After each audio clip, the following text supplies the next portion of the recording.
This morning we're launching a new series called Today's Real Heroes. Our national correspondent Natalie Morales is here with an unforgettable pair. Natalie? And it's a story you have to see to believe. Our real heroes today are Dick and Rick Hoyt, better known as Team Hoyt. And if you haven't heard of them yet, be prepared. They are almost legends in their own right, and you'll see right now why they are heroes to so many. This is one of the greatest love stories of all time, a story of a father who climbs mountains and runs to the ends of the earth and back to give his son a better life, a life that transcends the limitations of his body. Rick Hoyt's fight started at birth 44 years ago when the umbilical cord was wrapped around his neck. He looked beautiful and he was strong and he was laying on his stomach, and I thought he was doing push-ups. But what it was, he was having spasms. The doctors told Dick and Judy Hoyt that their son had cerebral palsy and would never be able to walk or talk. They said, forget Rick, put him away, put him in an institution. He's going to be nothing but a vegetable for the rest of his life. And we said, no, we're not going to put Rick away. We're going to bring Rick home and bring him up like any other child. So when the Hoyt family went to the beach for a swim, Rick went too. He'd sink down to the bottom and he'd look up and start laughing. He played street hockey. We'd just get a stick and push him in a chair and hold the stick for him. We did everything with him that we did with the other two boys. And Rick responded.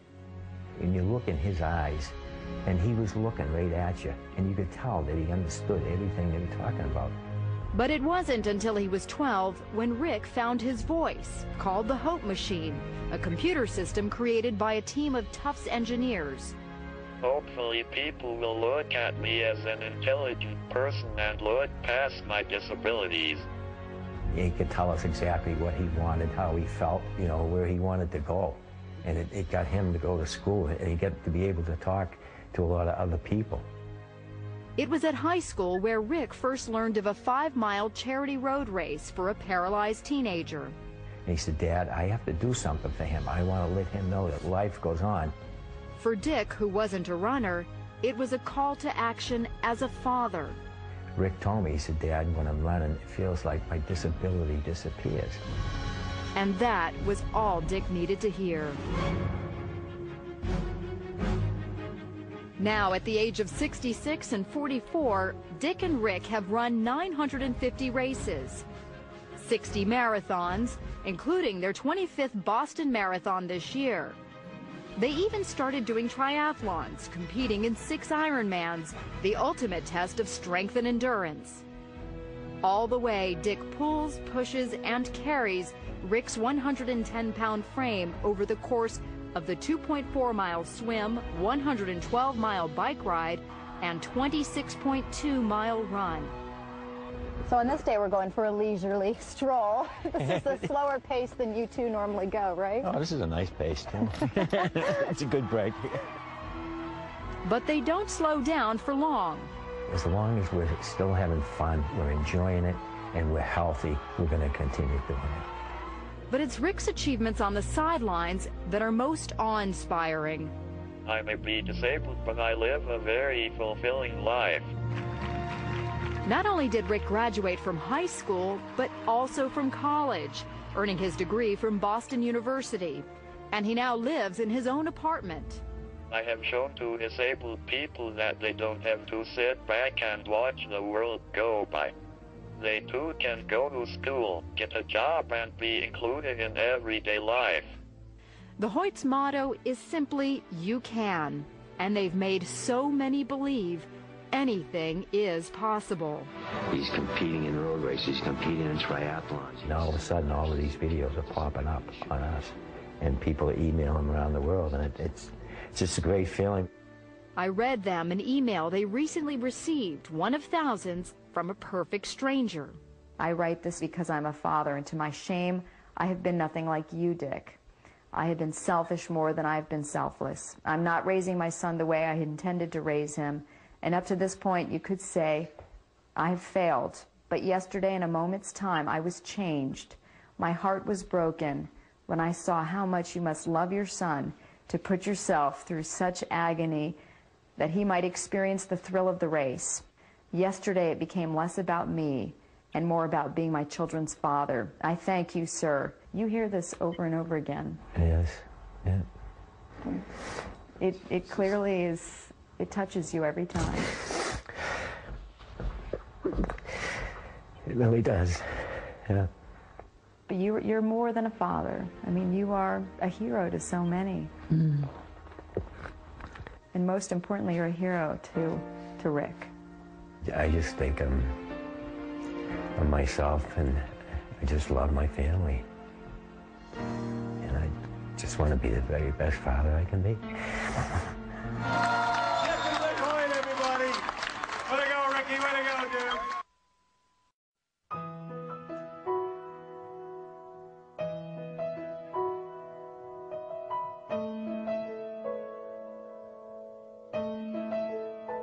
I can only imagine what it will be like when I walk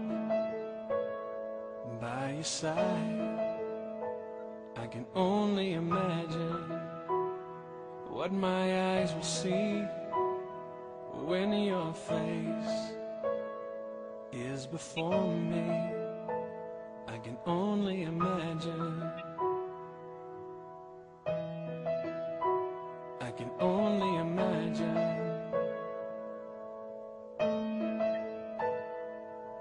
Surrounded by your glory, what will my heart feel? Will I dance for you, Jesus? Or in awe of you be still? Will I stand in your presence? To my knees will I fall? Will I sing hallelujah?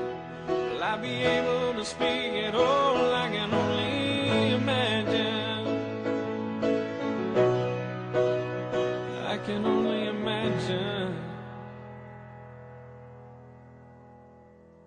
I can only imagine when that day comes, when I find myself standing inside. I can only imagine when all I would do is forever, forever worship you. I can only imagine. I can only imagine.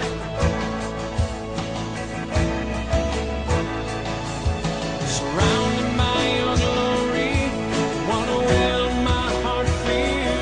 Will I dance for you, Jesus? Or in awe of you be still? Will I stand in your presence? To my knees will I fall? Will I sing hallelujah? Will I be able to speak at all? I can only imagine. Yeah, I can only imagine. Yeah, surrounded by your glory, what will my heart feel? Will I dance for you, Jesus? Or in all of you be still? Will I stand in your presence? Or to my knees will I fall? Will I sing hallelujah? Will I be able to speak at all? I can only imagine. I can only imagine. I can only imagine. I can only imagine.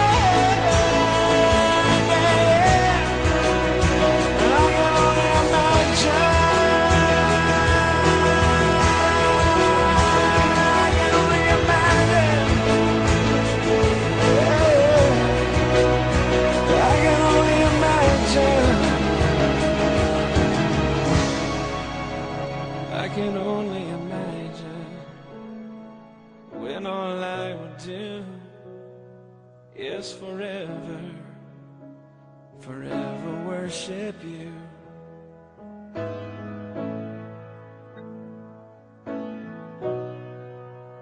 I can only imagine.